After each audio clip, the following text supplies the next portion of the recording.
I said, oh, I can video like this. What is going on YouTube? SJ back again with some more DD2. Today we're going to be going over part 2 of my Harbinger builds. This is going to be speedrun. Basically, you're going to want a total of 11 traps on the back Prince's ship. You want those lanes, you want those to have 11 traps. And the front lane, when he jumps over to your ship, you can have about 5 to 6 walls there, depending on your HP, and you can go from there. Now for the traps, you want them to be 3x3 cluster, so there's a total of 9 in one spot because you're going to be using elemental chaos, so you can actually stack those close together as you've seen in the pictures earlier in the video. You want those stacked up, then you want one a little bit further, then you want one right in front of the wall. About the frosts, you want 6 frosts, 3 frosts for those 2 back lanes. This front lane you really don't have to worry about, all you need is the walls. Now wave 2 we are going to be building cannons for wave 3 so we can stop him from meteoring as fast as possible so none of our frost and walls get destroyed. That was the problem in my first video. We didn't use any cannons or anything. We went straight DPS. We DPS'd them as best as possible. But obviously the best way is to have cannons here and have cannons once he jumps over to the Prince's ship. But we do have one person on cannon duty as always. That's generic, definitely. But the cannons actually do more damage to his cannons now. So you can get a lot more damage off like that. And just hero damage with Dragon Lynch, you can melt through the first 3 waves. Now once we get to the fourth wave I mean, when he jumps over to your ship, I'm upgrading walls as you see just to get these to at least tier 4. Maximum tier is not that needed, but tier 4, then you can start upgrading your walls, not your walls but your traps. This is the wave 3 where the cannons come in perfect handy to actually stop him from meteoring.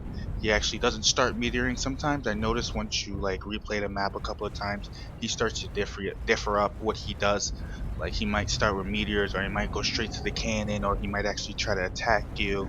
There's a lot of different things, but another little tip and trick: if there's only one person on top on wave 1, and if you stand right where he spawns, not right where he spawns but back a little towards your cannons, he will come directly to you. I've seen somebody doing it with a squire, so we were able to have him jump towards, get a couple hits on with the far right cannon, and then he went to his cannon after we got a couple hits off. So that's another way to skip a little bit of time in the first wave.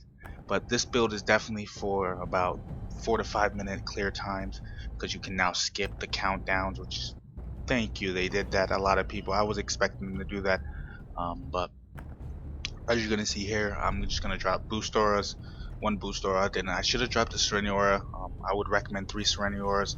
You can go back up to the top and sell those. My mistake, I didn't, but you can go back up to the top and sell those Serenity auras and bring them down here so the tank can be better off with the Serenity aura all fully around the Prince's ship, and he can just basically train Harbinger and just have him chase him around, and we can just DPS him from there, because this is really a DPS race.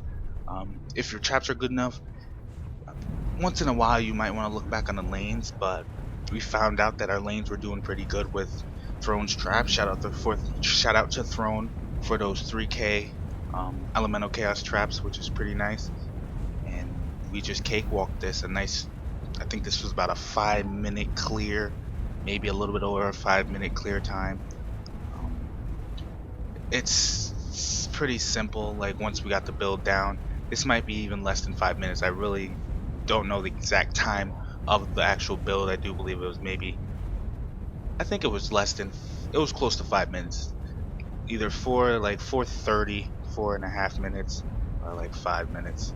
It wasn't that long, because once I do cut it off, but from the time we hit G to start wave 1 and the time he dies, I would even say that might be even less than 4 minutes. But 4 to 5 minutes. 5 minutes definitely faster than my last video. Last video was about 8-minute clear time. This is definitely, you can get him done in about 5 minutes with good enough DPS. You can just melt him. You don't have to wait for the gem. The gem is not needed anymore. I like that. Maybe they can get a boss where the relic is needed. You need the relic to actually do something, or like a relic or a gem. But the gem is not needed. That's only there if you do not have enough DPS. But if you have a DPS down, you can just walk through this. This is your boy SJ, and I'm out.